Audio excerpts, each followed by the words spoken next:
এই বিগত 15-16 বছরে যখন আপনাদের কঠিন সময় ছিল, কোন নেতাকে আপনি পেয়েছেন আর কোন নেতা বিভিন্ন জায়গায় আত্মগোপনে থেকে কিংবা দেশের বাইরে থেকে বিভিন্ন সময় বিভিন্ন সুবিধা আদায় করেছে?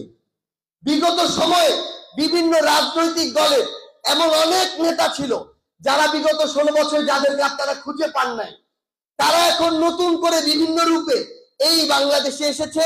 তারা এখন আপনাদের মাথায় হাত বুলাচ্ছে। আপনাদের আমাদের একটি লড়াইয়ে খুনি হাসিনা ভয়ে লেজ গুটিয়ে দেশ ছেড়ে পালিয়েছে। সবচেয়ে গুরুত্বপূর্ণ বিষয়টা হচ্ছে এই খুনি হাসিনা থেকে আমাদের অসংখ্য কিছু শিক্ষা নেয়ার আছে। এই খুনি হাসিনা তার নিজেকে বাঁচানোর জন্য নিজে দেশ ছেড়ে পালিয়েছে, তার পরিবারের সদস্যদেরকে বাঁচানোর জন্য নিজে পালানোর আগে তাদেরকে সেফ এক্সিট দিয়েছে। কিন্তু এই খুনি হাসিনা এই বাংলাদেশে আওয়ামী লীগ, ছাত্রলীগ, যুবলীগ যে নামেই হোক না কেন, যাদেরকে নেতাকর্মী হিসেবে মাঠ পর্যায় থেকে শুরু করে বিভিন্ন পর্যায়ে ব্যবহার করেছে, তাদেরকে শুধুমাত্র টিস্যুর মতো ব্যবহার করেছে। আর বিপদে এভাবে রাস্তা ঘাটে ফেলে পালিয়ে চলে গেছে। এখানে আরেকটি গুরুত্বপূর্ণ শিক্ষা নেওয়া রয়েছে। ওই রাজনৈতিক দল বাদ দিয়ে অন্যান্য যারা এই বাংলাদেশে এখন রাজনীতি করছেন বিভিন্ন রাজনৈতিক প্ল্যাটফর্মের ব্যানারে, আপনাদের এখন চেনার সময় হয়েছে।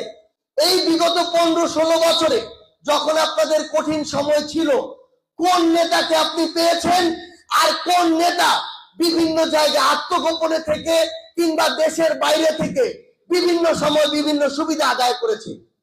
বিগত সময়ে বিভিন্ন রাজনৈতিক দলে এমন অনেক নেতা ছিল যারা বিগত 16 বছর যাদেরকে আপনারা খুঁজে পান নাই, তারা এখন নতুন করে বিভিন্ন রূপে এই বাংলাদেশে এসেছে।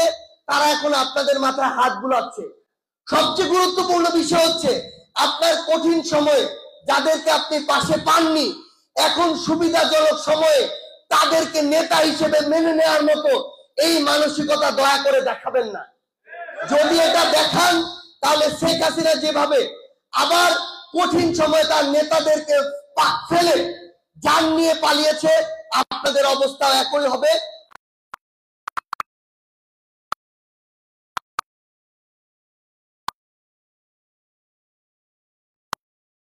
স্পষ্ট করে কিছু কথা বলি, আমাদের রাজনৈতিক দল এই ফেব্রুয়ারি মাসের মধ্যে আসতে যাচ্ছে।